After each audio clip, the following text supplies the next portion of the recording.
అందరికీ happy Christmas. Today morning ఢిల్లీలో మన prime minister Narendra Modi Christmas celebrate చేసుకుంటూ ఈ ట్వీట్ తో అందరినీ విష్ చేశారు. హిందూ ధర్మాన్ని కాపాడుతూ ఇతర మతాలని గౌరవిస్తూ ఆదర్శంగా నిలుస్తున్నారు. ఇంకో పక్క కొంతమంది హిందువులు బజరంగ్ దళ్ అనే ఒక పేరుతో ఒక స్కూల్లో క్రిస్మస్ ఈవెంట్ జరుగుతుంటే దాన్ని నిర్దాక్షిణంగా ఆపేశారు. మరో పక్క శాంటా క్లాస్ హ్యాట్స్ పెట్టుకున్న వాళ్ళని కొట్టడానికి కూడా చూశారు. ఇంకొక చోట ఏకంగా చర్చిలోకి వెళ్లి ఆ జీసస్ దేవుడి గురించి చాలా తప్పుడుగా మాట్లాడారు. దీని వల్ల ఏమొస్తుంది? మనం చేసే పనులు మన దేవుళ్ళు కూడా మనకి సమర్థించరు.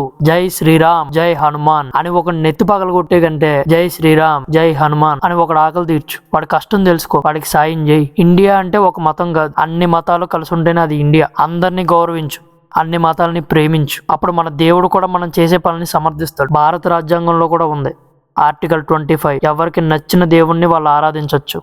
సింపుల్గా చెప్తా, హిందూ దేవుణ్ణి, ముస్లిం దేవుణ్ణి, క్రిస్టియన్ దేవుణ్ణి, ఇంకా ఎవరైనా వాళ్ళ నమ్మకాన్ని అడ్డుకునే హక్కు ఎవ్వరికీ లేదు.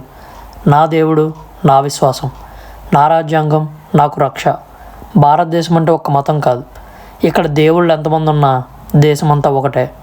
కలిసి ఉండటంలోనే భారతదేశం అసలైన గుర్తింపు ఉంది. న్యూ ఇయర్లో అయినా ఇలాంటి పిచ్చి పనులు మానేద్దాం, అంతా ఒకటిగా ఉందాం. ఓం నమ శివాయ, జై శ్రీరామ్ అన్నట్టు పేరు గుర్తుందిగా. జయంత్ మహాదేవ్. కంటెంట్ నచ్చితే ఫాలో చేయి.